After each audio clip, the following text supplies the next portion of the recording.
Hey, what if I told you that you could improve student engagement without adding more to your workload?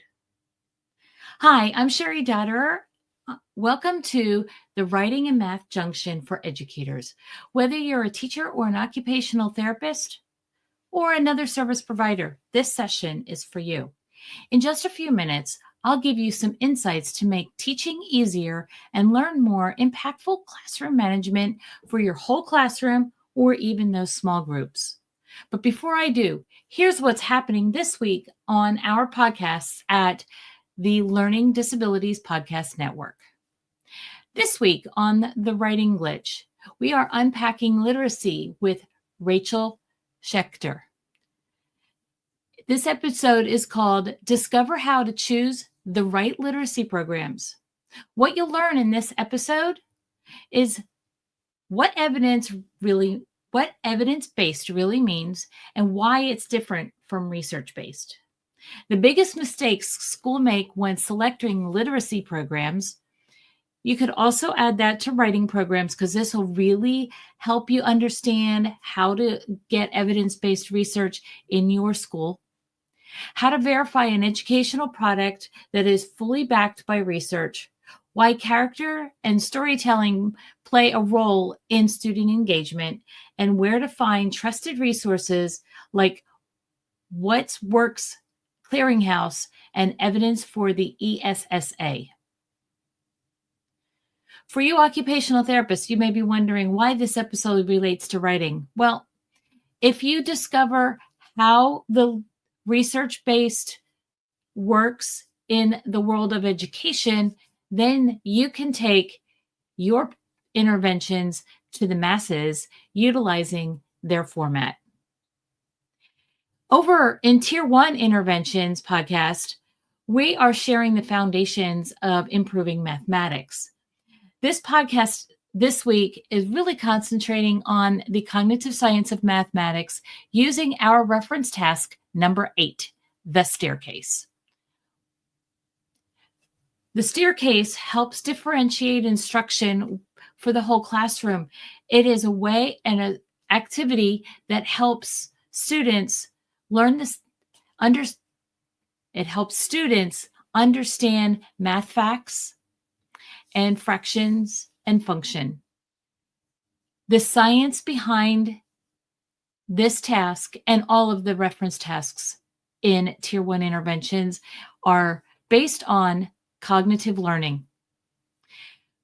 We help improve executive function skills, and we have adapted each one of the reference tasks so you can teach across all disabilities or gifted students all at the same time.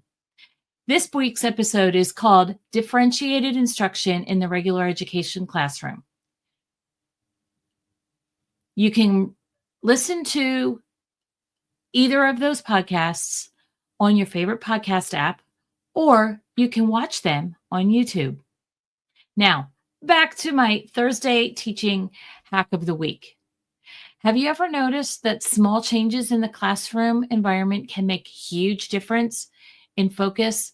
For example, have you ever noticed how if you just turn on a floor lamp and turn off those fluorescent lights, how the mood changes in the classroom? How about this? According to Peter Liljedahl, author of Building Thinking Classrooms, getting kids standing can improve their thinking ability. They become curious. Another tip, intentional grouping of students enhances that curiosity as well. What Liljedahl has discovered is that in kindergarten through second grade, you want to put kids in groups of 2. In 3rd through 12th grade, you put them in groups of 3, standing at a vertical surface. And if you read his book, you will find out there are many choices for vertical surfaces. We will talk more about them this coming week. We also need to randomize the kids in those groups, but we have to do it in front of the students. We can't predetermine what that randomization really looks like. The other thing is purposeful movement. If you do have purposeful movement integrated into your lesson plan, that will improve your student engagement.